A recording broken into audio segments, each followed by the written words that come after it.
Today, we're going to talk about building a better breakfast. We've all heard the old adage that breakfast is the most important meal of the day. Well, that's not far from the truth. Breakfast literally means to break the fast. You're actually breaking a fast from not eating for 8 hours after sleeping all night. Having enough energy in the morning is vital to your performance in the gym and at work. Skipping meals causes your body to rely on stored energy sources from your liver and your muscle. When choosing an energizing breakfast, look for foods that will sustain you through the morning to power you to lunch. Breakfast is also important for concentration. Have you ever been in class and your stomach starts growling? Well, I've been there. Breakfast not only helps tame your hunger, but it also has other benefits, such as helping you to be able to focus in class and memory recollection. Here are some other breakfast ideas that you can make at home. Some examples of healthy breakfast include things like whole grain cereal. When choosing a whole grain cereal, it's important that it meets these 3 criteria. For example, when looking for a healthy whole grain cereal, you want to look for something that contains at least 3 grams of fiber. And as you can see, this cereal contains 5 grams of fiber, which is even better. Number 2, you want to look for a cereal that contains no more than 2 to 3 grams of fat. And this cereal, as you can see, contains 2.5 grams. And lastly, the last important of the 3 criteria is that it has a carbohydrate to sugar ratio that is no more than 4:1. For example, if a cereal has 28 grams of carbohydrate, then it should have no more than 7 grams of carbohydrate. Now this cereal, as you can see, has 44 grams of carbohydrate to 9 grams of sugar. So this is a very healthy cereal. Another healthy option would be a whole grain oatmeal. Very quick and very easy to make, and all you have to do is add a few nuts or raisins, mix it up however you want, and you don't have as much sugar as traditional packets. Another great option would be just simply some peanut butter on toast. Quick, easy to make. You can add some banana slices to round it out in a glass of milk, and it'll keep you full all the way to lunch. Another great option is yogurt and fruit and even some granola on top to add a little bit of crunch.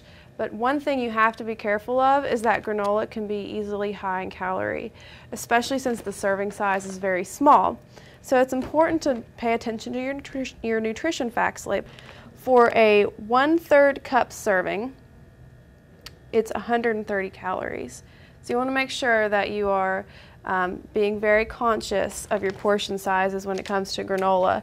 And here you can see we have an example of what 1/3 cup looks like. It's not very much, so you want to be careful. And lastly, if you don't have a whole lot of time, one option you can choose is a Larabar. It's very quick and convenient. The Larabar in particular has minimal ingredients. It's a nutritious choice because it's high in fiber and high in nutrients, and it's very quick. And you can add a banana to it and a glass of milk and go out the door. So before cooking, it's really essential that you wash your hands for food safety purposes. And also, if you're using fresh produce, fruits, or vegetables, it's important to wash them typically about 10 seconds under cool water. And so this afternoon, what we're going to make an omelet using a yellow bell pepper, a red bell pepper, an onion, spinach, and egg whites. We chose egg whites today versus using a whole egg because egg whites do not contain the yolk, clearly, and the yolk is actually high in cholesterol and fat. So an egg white is a little bit of a healthier option. And you can get egg whites in a carton, or if you have the whole egg, you can crack the egg and you can siphon out the yolk. So what we're going to do today is we are going to use 4 egg whites, which averages out to about 3/4 cup, which is, so 4 egg whites is equivalent to 2 whole eggs. So we're going to go ahead and measure this out, which actually I should do that here. And really, when you're making omelets, you can add, you can use a whole egg if you choose, if that's your preference. And also you can add any fruits or vegetables or mushrooms, things like that. And today, we chose spinach, which is more nutrient dense than, it's a little more nutrient dense than iceberg lettuce. And you actually, you can get calcium from spinach, and it's a good source of iron, which is typically when people think of iron, they think of animal sources of iron. But spinach, you can get plant sources, and it's called non-heme.